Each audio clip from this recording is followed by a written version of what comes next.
Assalamualaikum warahmatullahi wabarakatuh. Nama saya Robi Susanto dari Prodi Hukum Keluarga Islam dan Fakultas Agama Islam. Dan saya ingin menjalankan tugas UAS yang diberikan oleh Bapak Rijal. Nah, yang pertama akan saya jelaskan tentang maf'ul bih. Dalam tata bahasa Arab nahu, maf'ul bih adalah isim mansub atau kata benda yang diakhiri dengan harokat fathah yang menjadi objek atau sasaran dari suatu perbuatan secara sederhana. Maf'ul bih dapat diartikan sebagai objek dalam kalimat bahasa Indonesia. Maf'ul bih juga biasanya terletak setelah fiil. Fiil itu kata kerja atau fa'il. Fa'il itu pelaku. Nah, contoh daripada maf'ul bih ini kataba talibi ad-dars. Siswa itu menulis pelajaran. Nah, terus masuk ke pembahasan, atau bukan pembahasan sih, yang kedua itu ada maf'ul mutlak. Maf'ul mutlak adalah isim masdar, kata atau kata benda verbal yang disebutkan setelah fiil atau kata kerja yang sejenis dengannya, dengan bertujuan untuk menguatkan makna fiil, dan menjelaskan jenis-jenis fiil dan menjelaskan bilangan-bilangan fiil. Contoh dari maf'ul mutlak ini adalah fahimtu adarsa fahamu. Aku, artinya itu aku memahami pelajaran itu dengan pemahaman yang benar-benar paham gitu. Terus yang ketiga ada maf'ul fi'ih atau zarf. Maf'ul fi'ih ini atau yang sering disebut dengan zarf adalah isim mansub. Isim mansub adalah kata benda yang diakhiri dengan harokat fathah, yang menunjukkan keterangan waktu atau tempat terjadinya suatu perbuatan. Nah, secara sederhana maf'ul fi'ih atau zarf ini dapat diartikan sebagai kata keterangan dalam bahasa Indonesia. Maf'ul fi'ih terbagi menjadi dua jenis. Yang pertama ada zarf zaman dan ada zarf makan. Nah, apa itu sih zarf zaman? Zarf zaman itu isim mansub yang menunjukkan keterangan waktu yang terjadinya atau terjadinya suatu perbuatan gitu. Nah, kalau yang zarf makan yaitu isim mansub yang menunjukkan keterangan tempat terjadinya suatu perbuatan itu. Nah, contoh dari maf'ul fi'ih atau zarf ini adalah zahab itu ilal madrasati, bahar. Saya pergi ke sekolah pada pagi hari. Jadi itu contohnya. Terus ada juga maf'ul li ajlih. Maf'ul li ajlih juga dikenal sebagai maf'ul lah. Adalah isim masdar, kata benda verbal yang disebutkan untuk menjelaskan alasan atau sebab terjadinya suatu perbuatan. Secara sederhana maf'ul li ajlih menjawab pertanyaan. Pertanyaan itu seperti mengapa, terus untuk apa suatu perbuatan dilakukan, ciri-ciri atau suatu perbuatan yang dilakukan. Ciri-ciri dari maf'ul li ajlih ini berupa isim masdar menjelaskan sebab terjadinya perbuatan, dibaca nasab fathah sehati dengan fiil dalam hal waktu dan pelaku. Contoh pelakunya. Jadi contoh dari maf'ul li ajlih ini adalah dalatu alal kursi tiaban. Aku duduk di atas kursi karena lelah. Terus ada yang kelima itu maf'ul ma'ah. Maf'ul ma'ah adalah isim mansub atau kata benda yang diakhiri dengan harokat fathah yang disebutkan setelah wawu ma'ilah yang berarti bersama atau beserta. Maf'ul ma'ah berfungsi untuk menunjukkan suatu yang menyertai terjadinya suatu perbuatan. Ciri-ciri maf'ul ma'ah itu selalu didahului oleh wawu ma'liyah, terus berupa kata benda, terus dibaca nasab menyatakan makna bersama atau beserta. Ya, jadi itu. Terus ya, ada juga hal yang keenam.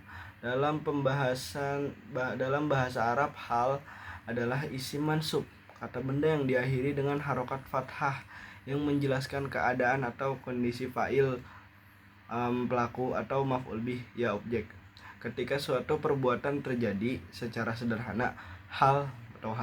dapat diartikan sebagai kata keterangan keadaan dalam bahasa Indonesia. Ciri-ciri dari hal ini ada berupa isim nakiro, kata benda umum, terus ada dibaca nasab, fathah, menjelaskan kata keadaan fa'il atau maf'ul bih, menjawab pertanyaan bagaimana.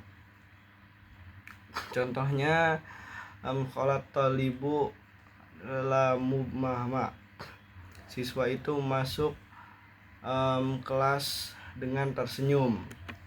Terus ada juga tamyiz. Tamyiz dalam tata bahasa Arab adalah isim nakiroh, kata benda umum, yang disebutkan untuk menjelaskan atau menghilangkan kesamaran dari suatu kata atau kalimat sebelumnya. Tamyiz berfungsi untuk memberikan kejelasan dan spesifikasi pada suatu yang ambigu. Ciri-ciri tamyiz berupa isim nakiroh yang dibaca fathah, menjelaskan kata atau kalimat yang sebelumnya masih samar, menjelaskan pertanyaan apa atau seperti apa.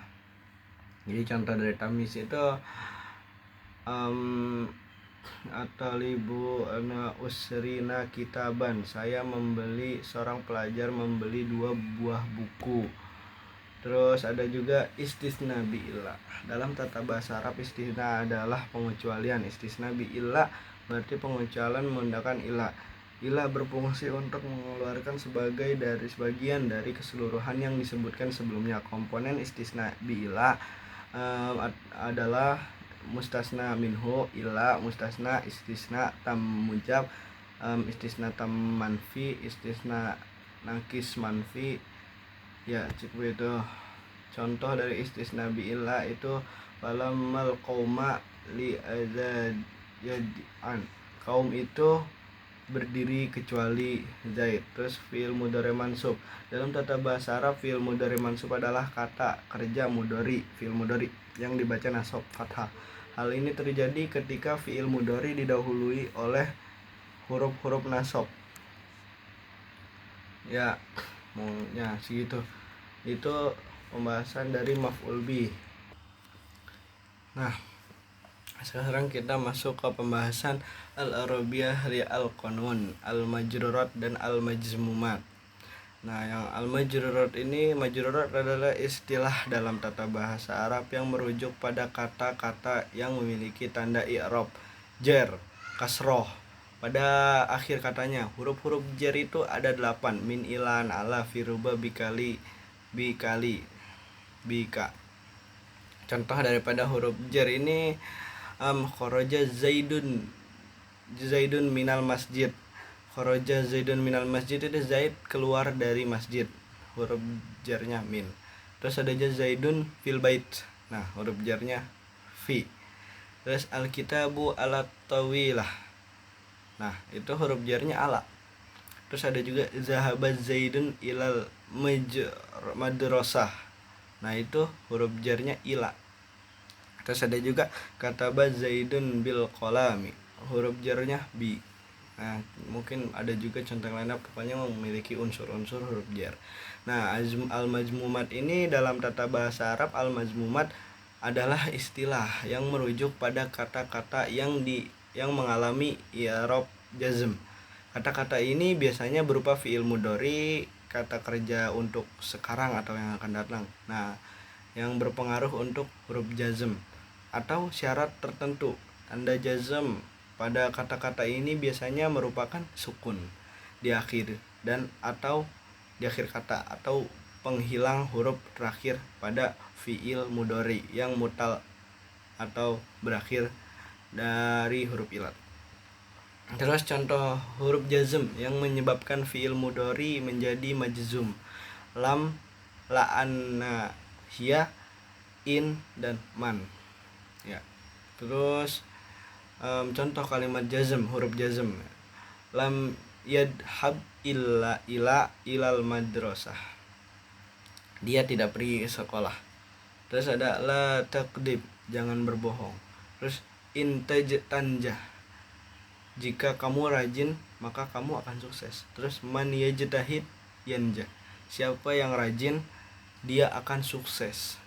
Terus kesimpulan dari penjelasan tentang yang baru ini, al-qanun ini, Secara umum, al-majrur adalah kata benda yang berakhir dengan kasroh, menunjukkan hubungan dengan kata lain melalui huruf jar, idofah, atau tawabi. Sementara al-majmumat adalah kata benda yang terakhir dengan sukun, menunjukkan adanya pengaruh dari kata kerja perintah, larangan, atau jazm. Pemahaman terhadap kedua kategori ini penting dalam mempelajari tata bahasa Arab, khususnya dalam membaca dan memahami teks-teks Al-Quran dan hadis. Ya mungkin kalau yang buat bab kedua ini cukup simpel ya, segitu saja. Nah, terus kita masuk ke pembahasan selanjutnya tentang at-tawabi.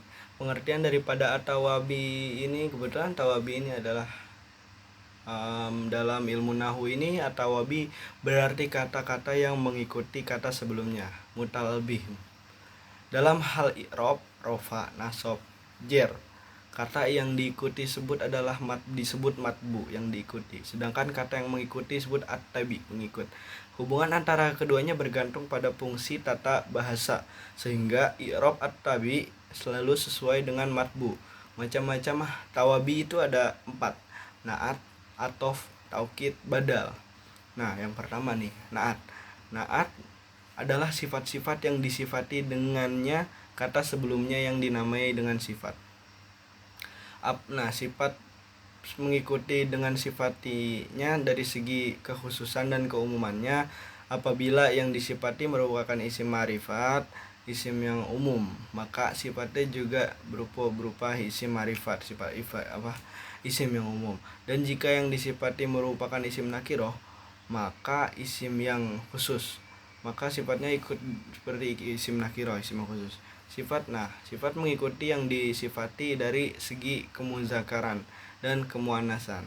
Apabila yang disifati merupakan isim muzakkar, maka sifat tersebut akan ikut menjadi isim muzakkar.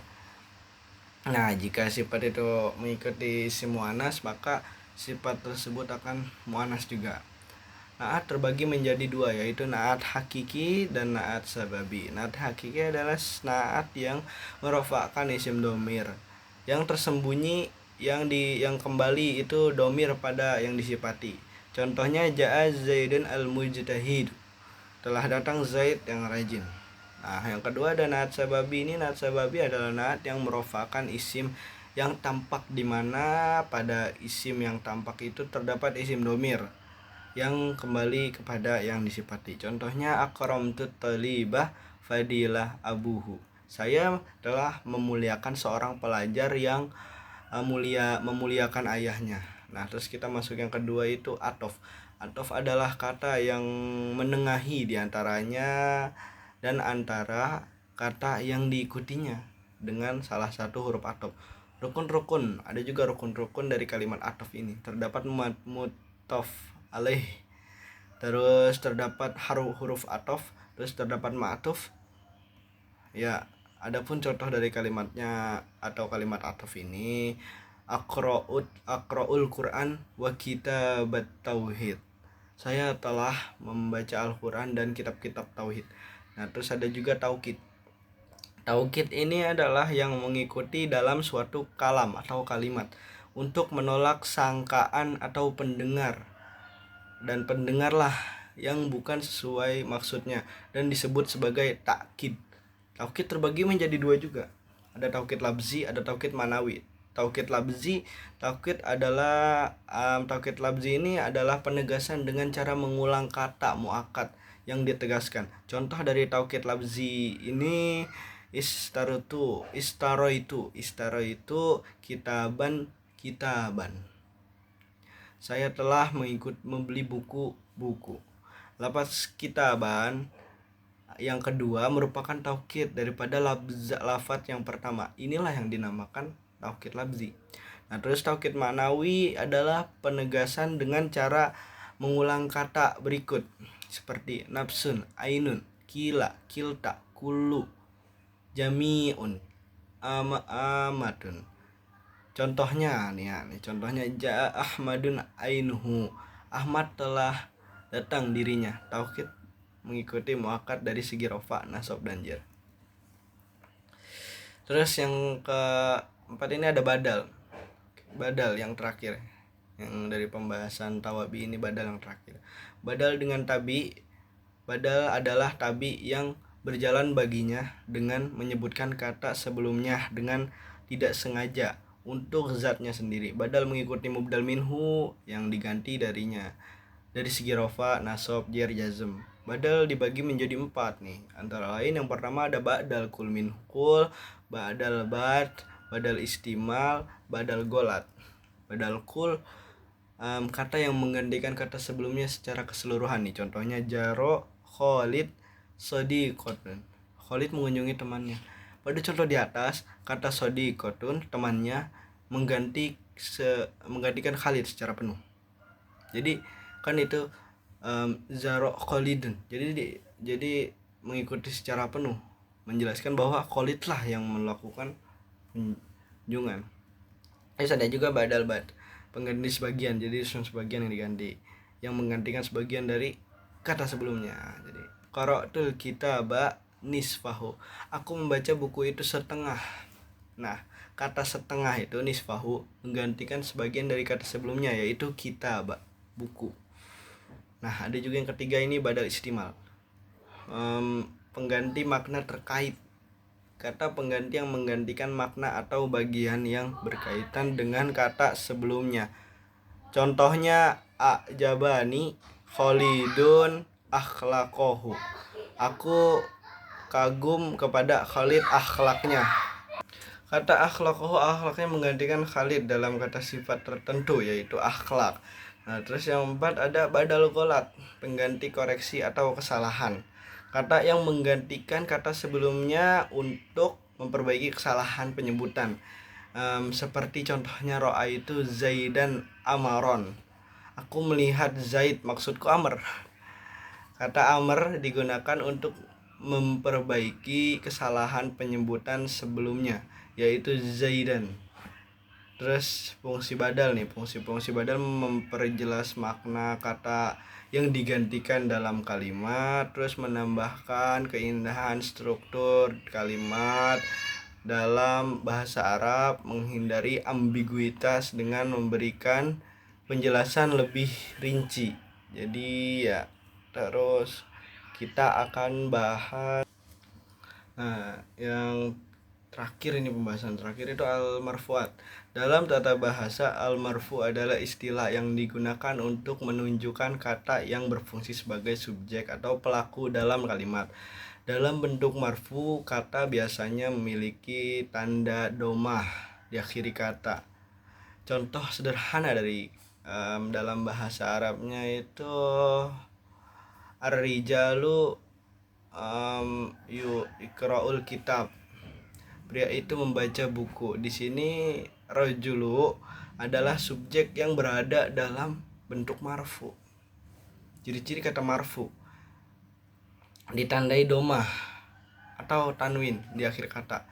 Kata-kata ini bisa serupa kata benda, isim, atau kata kerja, fiil. Kata marfu digunakan untuk menyebutkan subjek, predikat, atau pelengkap dalam kalimat.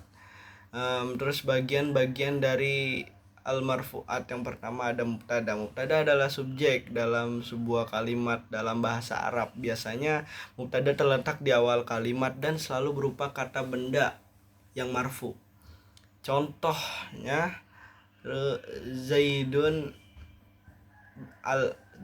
ilmun, Zaid adalah seorang yang berilmu. Di sini Zaidun adalah mubtada. Nah, terus yang kedua ini ada khobar. Khobar adalah informasi atau predikat yang menjelaskan mubtada. Khobar juga termasuk dalam kata marfu, kata yang marfu, yang biasanya mengikuti mubtada untuk memberikan penjelasan lebih lanjut. Contohnya Zaidun ilmun, Zaid adalah seorang yang berilmu. Alimun adalah khobar yang memberikan penjelasan lebih lanjut tentang Zaidun. Terus ada fa'il. Fa'il adalah subjek dalam kalimat yang berisi kata kerja, fi'il, yaitu yang melakukan suatu tindakan. Fa'il juga selalu marfu. Contohnya qara'a Zaidun al-kitab, Zaid membaca buku. Zaidun adalah fiil karena dia yang melakukan tindakan membaca. Terus ada naibul fa'il. Naibul fa'il adalah kata yang menggantikan posisi pelaku fa'il dalam kalimat pasif. Kalau dalam kalimat aktif ada pelaku yang melakukan suatu pekerjaan. Dalam kalimat pasif pelakunya tidak disebutkan dan objek dari kalimat aktif berubah menjadi subjek baru. Contohnya kutilal himar, keledai itu dibunuh. Terus ada juga fi'il mudhari. Fi'il mudhari adalah kata kerja yang dalam bahasa Arab yang digunakan untuk menunjukkan perbuatan yang sedang berlangsung atau akan terjadi di masa depan. Contohnya yaqra'u Zaidun al-kitab. Zaid sedang membaca buku. Terus ada kana wa akhwatuha, adalah kata kerja khusus yang disebutkan fi'il nakis. Kata kerja ini sempurna. Disebut begitu karena mereka tidak cukup karena dengan satu kata kerja tapi harus punya pelengkap dalam kalimatnya. Contohnya karena al-jawu mu'tidilan, udara duduk sejuk. Terus ada inna wa akhwatuha, kata harf, yaitu kata yang bisa berpengaruh i'rab dalam kalimat jumlah ismiyah.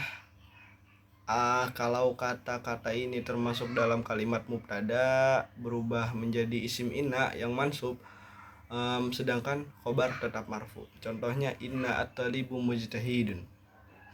Ya mungkin yang dapat saya jelaskan dalam UAS kali ini, ujian akhir semester 2 ini, mungkin cukup itu saja ya, Bapak.